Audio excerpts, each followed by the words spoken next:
Hello and welcome into very early Sunday morning edition of the Arizona State Sun Devils Insider Podcast.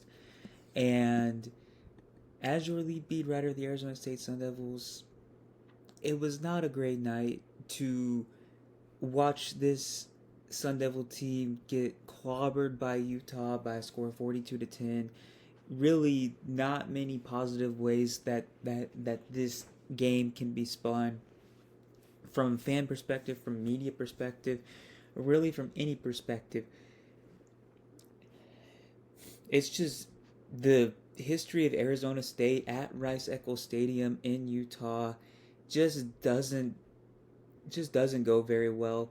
2019 19-3 loss in a rainstorm. Jaden Daniels has the worst game of his freshman season. 2021 up 21-7 at halftime. Give up 28 unanswered points to the Utah Utes in the second half, and Utah ends up winning the Pac-12 South that year, I believe, in your place. So going into 2023, they had been outscored 54-24, and in 2023, obviously the 55-3 game, that's 109-27, and now it's 42-10. That means that you've been outscored 151 151 to less than 30. You've been outscored by 120 points over your last 4 trips to Salt Lake City. That is just absolutely mind-boggling to me, that especially a Kenny Dillingham coach team in 2025, the 2023 game was understandable. You were kind of thin that year. There were a lot of players that had to transfer out. You were playing freshmen. Quarterbacks were a revolving door between, you even had to play Jacob Conover in that game. So that's understandable. Ugly loss, but understandable. This game was just absolutely incredibly defying of all logic. Yeah, I predicted Utah to win this game 20-17, but I said 20-17, not 42-10. I did not expect Utah's offense to have this level of success against Brian Ward's defense. And yes, maybe I gave the offense a little too much credit against a stingy Utah defense. It feels like Morgan Scalley almost always has Arizona State's number at every turn. Last season was a little different, but Cam Skattebo is a different breed, and we're going to talk about the 3 things that went wrong for Arizona State and what they have to do moving forward. What looking forward, what we're looking at moving forward is. So let's get started. Number 1, the rush defense. That was the worst effort from the Arizona State front 7 in terms of tackling, gap integrity, and everything else that I've seen in years, probably since 2023, which was Dillingham's first season, and that team just wasn't very good. This year's team, 10 returning starters on the defensive side of the ball, a run defense that had been borderline elite for the better part of a calendar year, and you give up over almost 270, I believe it was 266 rushing yards to Utah, including 10 yards of carry to Devin Dampier, who had not had that level of success running the ball to this point this season as he did last season at New Mexico. That is just absolutely inexcusable. They only had to throw the ball a total of 13 times all game. They got the time of possession. Arizona State had the advantage, and they lost by 32 points. They didn't lose the turnover battle, and they still got absolutely crushed because the Utah run game set the tone from early on in the game, and they were never able to get their footing back. And that's just unfortunate, especially with the news that there are potentially 2 more players on the defensive side of the ball, which we can assume are Miles Ghost Rouser and Boogie Wilson, that are going to miss extended periods of time. And extended periods of time doesn't sound too promising, especially when we are now halfway through the season. But we shall see there. Just a disappointing effort, and I'm sure Brian Ward will get put things together, figure things out. But right now, it's looking a little grim in Tempe, um, especially with Texas Tech coming to town.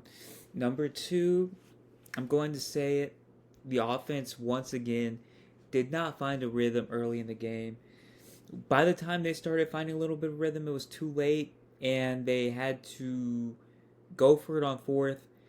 They had to kind of empty out the treasure chest of plays for Jeff Sims when it came to the game script. Uh, they really just didn't put it together. The offensive line was a little overwhelmed. There were a lot of procedural penalties. I'm just going to say messy offensive performance overall. And yeah, I don't think that Sam Levitt would have bridged the gap between a 32-point loss and a win, but it certainly would have been a more competitive game. Jeff Sims just looked a little shaken out there. The Utah crowd, obviously, it's tough to play. It's a tough environment to play in.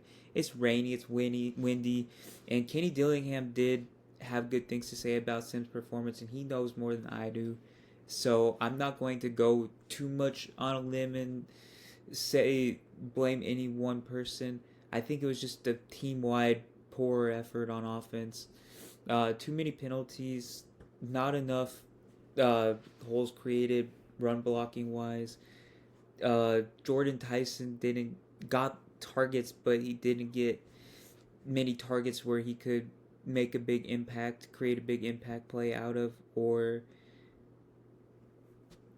yeah, that's really all I can say there.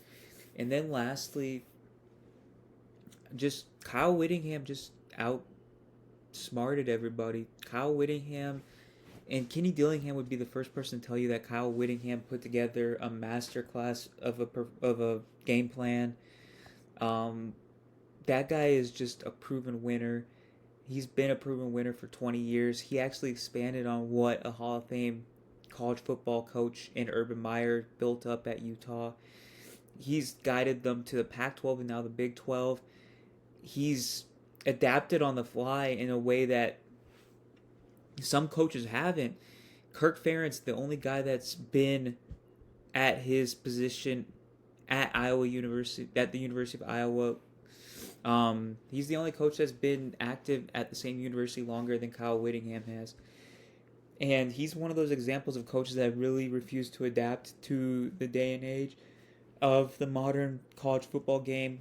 Mike Gundy was one of those, and you saw what happened with him at Oklahoma State. He eventually wore out his welcome, although many people thought that he never would. Dabo Sweeney might be one of those people, but Kyle Whittingham saw 2 seasons go to the wayside. He decided to adapt to the times. He went out, got not only Devin Dampierre, but Devin Dampierre's offensive coordinator, who also has a track record of Jason Beck has a track record of coaching Taysom Hill and Bryce Perkins and Kurt Benkert. He has a pretty impressive track record. They completely remade their offense. The offense is as efficient as it's been since probably 2022, maybe even 2021. The offensive tackles and Spencer Fano and Caleb Lomu are phenomenal. They are going to be first-round NFL draft picks. They had their way physically against the great Arizona State edge group. Just absolute salute to Kyle Whittingham. He is one of the very best in the business, and at this point, Utah looks like they're on track to play Texas Tech in the Big 12 title game. There's obviously a lot of football left to be played, but Utah is setting themselves up very, very well. And Arizona State's going to have to change things. They're hopefully going to get some players back from injury to make up for the players that they're going to lose to injury in the coming weeks.